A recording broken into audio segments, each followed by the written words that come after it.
Welcome to the online स्कुलमा यहाँहरु सबैजनालाई हार्दिक स्वागत छ। यो भन्दा अगाडिको भिडियोमा हामीले पेज नम्बर 53 को unit 2 men women and children भन्ने युनिटको my heart leaps up when I behold भन्ने पोएम विलियम वर्ड्सवर्थले लेखेको पोएम हामीले पढेर सकिसकेको छौं। तपाईहरुले भर्खर मात्रै यो भिडियो हेर्दै हुनुहुन्छ भने प्लिज यो भन्दा अगाडिको भिडियोहरु हेर्नु होला। तपाईले त्यहाँनिर सबै मजाले बुझ्न पढ्न सक्नुहुनेछ। आजको भिडियोमा हामी पेज नम्बर 54 को क्वेशन नम्बर सी मा हेर्नुस् त एनालाइसिस अफ द पोएम यो एक्सरसाइज गर्न गइरहेको छौं। 1 नम्बरमा छ note that for Wordsworth poetry is spontaneous overflow of powerful feelings recollected in tranquility. Read the poem carefully and see how this poem supports his view on poetry. अब हेर्नुस् त यहाँनिर अगाडि पेज नम्बर 52 मा त्यो पोएम सुरु हुनु भन्दा अगाडि एउटा प्याराग्राफ दिएको छ। दुईटा प्याराग्राफ छ, एउटा लामो छ, एउटा अलि छोटो। त्यो छोटो चाहिँ प्याराग्राफ कन्क्लुडिङ प्याराग्राफमा भनेको छ Wordsworth says poetry is the spontaneous overflow of powerful feelings that it takes its origin from emotions recollected in tranquility. यो भनेको के हो पहिला यो कुरा बुझ्नु पर्यो है। यो कुरा इम्पोर्टेन्ट छ। यो कुरा बुझेपछि क्वेशनको आन्सर आफै आफ लेख्न आइहाल्छ। अहिले मैले पढेको सेन्टेन्सको अर्थ के हो भने विलियम वर्ड्सवर्थ को विचारमा चाहिँ कविता भनेको एउटा यस्तो चीज हो अरे, यस्तो शक्तिशाली फिलिङ हो, यस्तो शक्तिशाली अनुभव हो जुन चाहिँ कुनै पनि मान्छेमा अरूको करकाप बिना आफसे आप नै आउँछ है। अनि के हुन्छ जब तपाई शान्त भएर बस्नुहुन्छ फेरि सम्झनुहुन्छ कुन त्यो पहिलाको कुरालाई त्यो नै के हो कविता हो भनेर भन्दैछ है। अब तपाईलाई यो कुरालाई कसरी प्रुभ गर्नुहुन्छ तपाई यो पोएम पढेर भनेर क्वेशन सोधिरहेको छ। कविताले कसरी यो अहिले हामीले पढेको कविताले चाहिँ कसरी वर्ड्सवर्थको भनाइलाई चाहिँ समर्थन गर्छ त्यो कुरा भन्नुस् भनेर हामीलाई सोधिरहेछ है। अब कसरी गर्छ होला त भन्दाखेरि एक त विलियम वर्ड्सवर्थले के भन्छ, विलियम वर्ड्सवर्थले नेचर पोएट हो, नेचरलाई धेरै प्रेज गर्छ। पोएममा चाहिँ रेनबोको कुरा उठाएको छ, रेनबोको विषयमा लेखेको छ। उ जब रेनबोलाई भनेको छ जब म रेनबोलाई देख्छु तब म आफसे आप उफ्रिन थाल्छु, खुसीले उफ्रिन थाल्छु। म सानोमा पनि यसरी नै उफ्रिन्थे, म अहिले जवान हुँदा पनि रेनबो देखेर यसरी नै उफ्रिन्छु र बुढो हुँदा नि म यसरी नै उफ्रिने छु रेनबो हेर्दै भनेर भनेको छ है। यो भनेको के हो उसको नेचर प्रतिको एकदम पावरफुल र स्ट्रङ फिलिङ हो जुन उसलाई बच्चा हुँदा पनि त्यस्तै थियो, अहिले पनि उलाई त्यस्तै छ।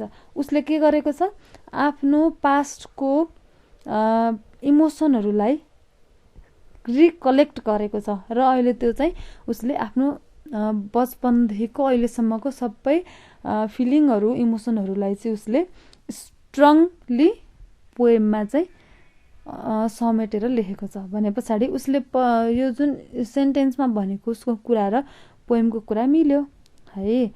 अब यसलाई कसरी लेखौं भनेदेखि 1 नम्बरमा William Wordsworth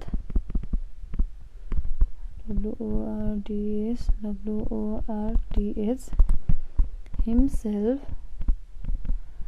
as a nature poet. He mentioned in the poem that his heart lifts up when he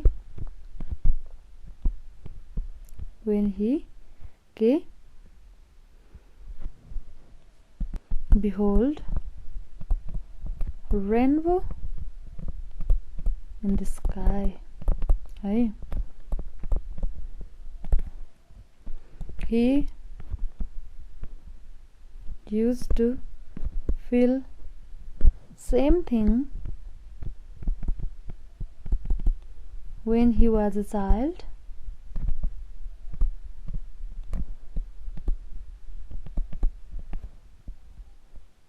and now he sees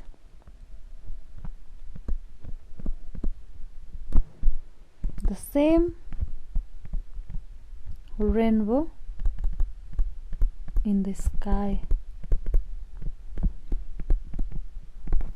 However, it reminds him of the past, of his past experience.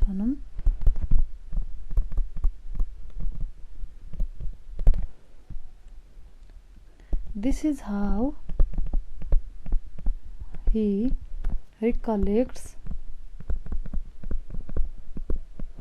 those emotions and his strong feelings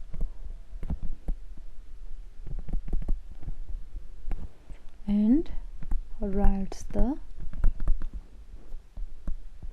poem भनेर हामीले भन्न सक्यौं है। त्यस्तै गरेर अब नेक्स्टमा हेर्नुस् त question number 2 मा analyse this poem and see how the ideas are put together है। क्वेशन नम्बर 2 मा के भनेको छ भने analyse the poem and see how the ideas are put together. Lines 1 and 2 मा इफेक्ट देखाउन खोजेको छ, 3 र 4 मा पास्ट एन्ड प्रेजेन्ट, 5 मा natural continuation in the future, line number 6 मा a wish of continuation is broken, 7 मा the theme the present is the outcome of the past, so naturally the future will be the outcome of the present। त्यस्तै गरेर लास्टको लाइनमा a happy mood of relaxation after consolation है। यो कसरी हो भनेर हामीलाई वर्णन गर भनेर भनेको छ है। In the above poem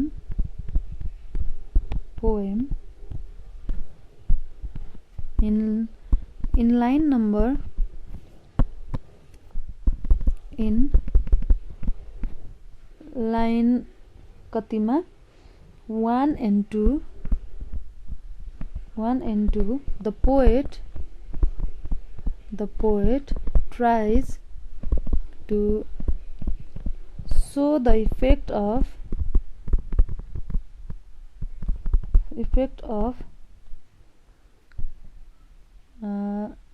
beholding rainbow, which makes poet's heart leap up and feel happy है। त्यस्तै गरेर on the same way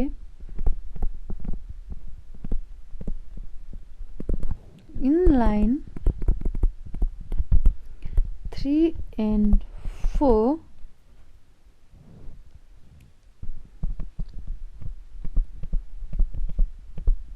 the rainbow was in the past when he was a child, and still the rainbow is the same in his present very recently present age है। Past र प्रेजेन्टको कुरालाई पनि देखायो। पहिला पनि यस्तै थियो रेनबो, अहिले पनि ऊ यतिखेर जवान हुँदा पनि यस्तै छ भन्ने कुरा भन्यो। त्यस्तै गरेर similarly in line number 5 he believes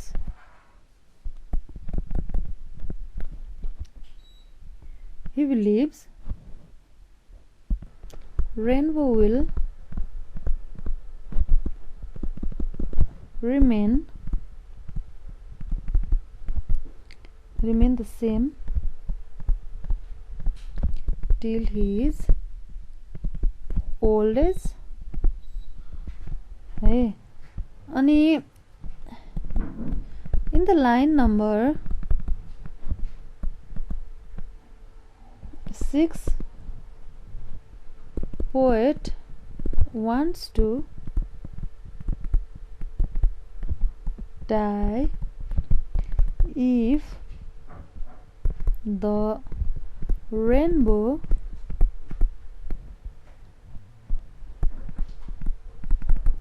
vanishes from the sky। अब लाइन नम्बर 6 मा के भनेको छ, जब रेनबो चाहिँ आकाशबाट हरायो भने म पनि मर्न चाहन्छु भनेर भन्दैछ। त्यस्तै गरेर इन लाइन नम्बर 7 मा आउँदा अब के भयो, poet believes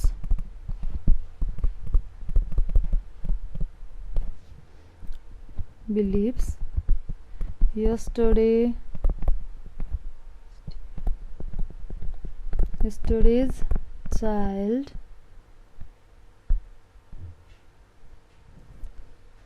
is a man of today and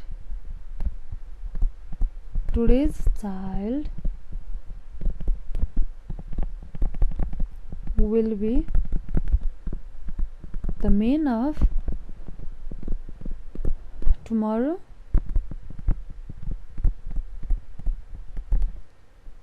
यो के भनेको, यो भनेको चाहिँ the past life guides the present and our present life determines our future भन्न खोजेको है। त्यस्तै गरेर इन लाइन नम्बर 8 and 9 के भएको छ, the poet wishes his days to be filled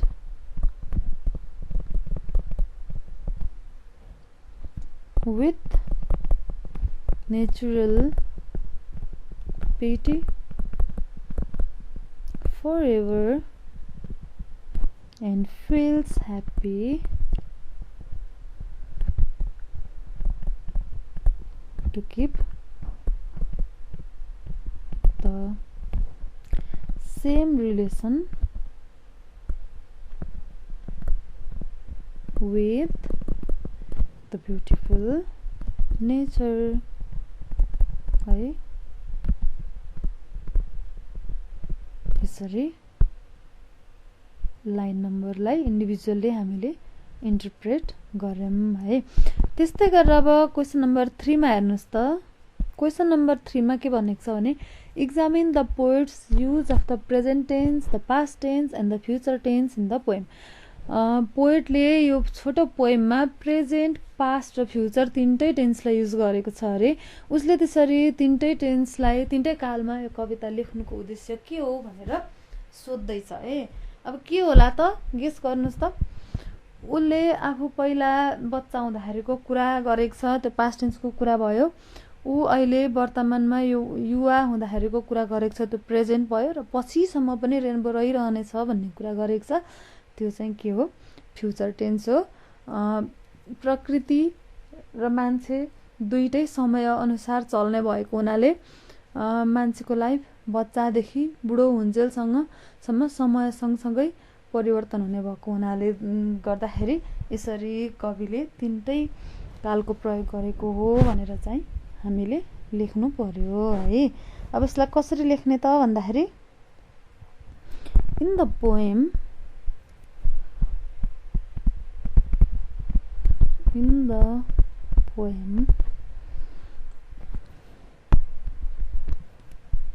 P-O-E-M poet uses all the tense to describe describe है the life and nature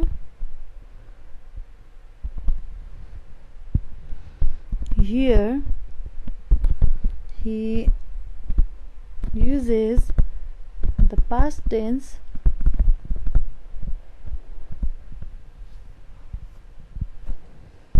and says there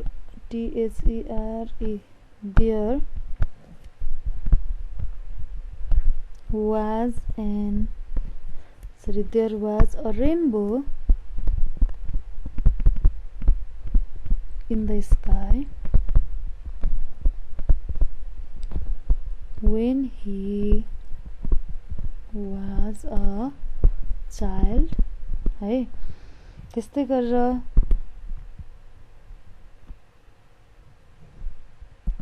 in the present situation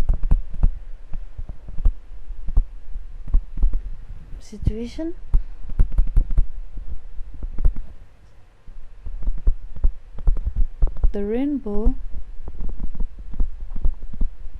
is still in the sky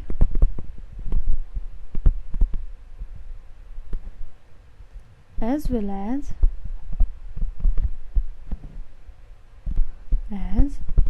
he hopes it will be in the sky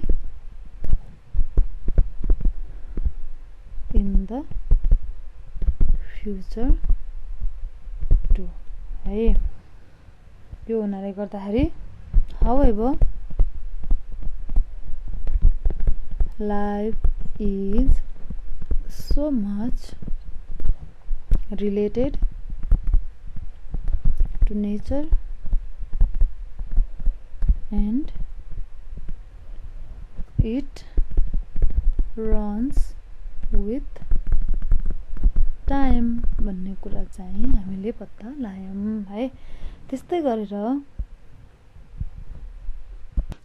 अब हेर्नुस् त discussion questions writing practice interpret the poem in any way you like यो त अब तपाई आफैले गर्नुपर्ने कुरा हो तपाईलाई यो पोएम कसरी मन लाग्छ त्यसरी नै इन्टरप्रेट गर्नुस् रे भनेर भनेको छ मैले अघि पनि भने पोएमलाई इन्टरप्रेट गर्ने तरिका व्यक्ति अनुसार फरक हुन सक्छ तपाईले कसरी अन्डरस्ट्यान्ड गर्नुभयो पोएमलाई त्यसरी नै इन्टरप्रेट गर्नुहोस् त्यस्तै गरेर क्वेशन नम्बर 2 मा के छ हेर्नुस् त what does the poem mean by natural pity अब नेचुरल पिटी भनेको के हो भनेर थाहा पाउनु भन्दा पहिला पिटी भनेको के हो भनेर बुझ्नुस् अगाडि पेज पल्टाइहाल्नुस् त पेज नम्बर 53 मा डीप रेस्पेक्ट फर गॉड और रिलिजन भनेको छ भगवान प्रति अथवा कुनै पनि धर्मप्रति एकदमै गहिरो सद्भाव भावना रेस्पेक्ट हुनुलाई चाहिँ पिटी भन्दो रहेछ अब नेचुरल पिटी भनेको चाहिँ के हो त भनेर क्वेशन छ के हो त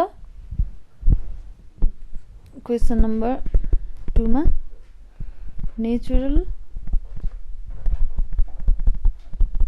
पिटी भनेको के हो त the poet means that nature is the creator, or it means nature is a God for all living and non-living things. Hey, so we vandani he wants to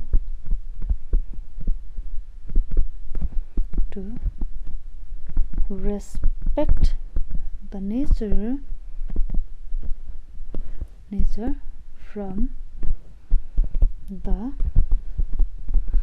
depth of his heart. है नेचरलाई नै उसले भगवान मानेर चाहिँ नेचरको म भित्रैबाट चाहिँ एकदमै के गर्छु, रेस्पेक्ट गर्छु, सम्मान गर्छु भनेर चाहिँ भनेको छ। नेचुरल ब्युटी भनेको चाहिँ यो नै हो है। अब हामीले यहाँको एक्टिभिटीहरू एक्सर्साइजहरू गरेर सकेको छौँ। अब हाम्रो next chapter speaking of children भन्ने छ, बारबारा होल्यान्डले लेखेको है। यो हामी नेक्स्ट भिडियोमा गर्दैछौँ। स्पिकिङ अफ चिल्ड्रेन यो च्याप्टर पढ्नको लागि तपाईँले अर्को भिडियो पर्खिनुपर्ने हुन्छ, अर्को भिडियो हेर्नुपर्ने हुन्छ। ओके, अहिलेसम्म पढाएको कुराहरू तपाईँले मजाले बुझ्नुभयो होला। बुझ्नुभएको छैन भने मैले सधैँ भन्ने गरे चाहिँ तपाईँले म्यासेज गरेर कल गरेर मलाई सोध्न सक्नुहुनेछ। मैले आफूले सक्दो प्रयास गरेर तपाईँहरूलाई बुझाउने नै छु। त्यतिन्जेलसम्मको लागि पढ्न बिल्कुलै नछोड्नुहोस्, पढ्नुहोस्, एकदमै पढ्नुहोस् है। एक्जामको लागि राम्ररी प्रिपेयर गर्नुहोस्। Okay, take care, bye by.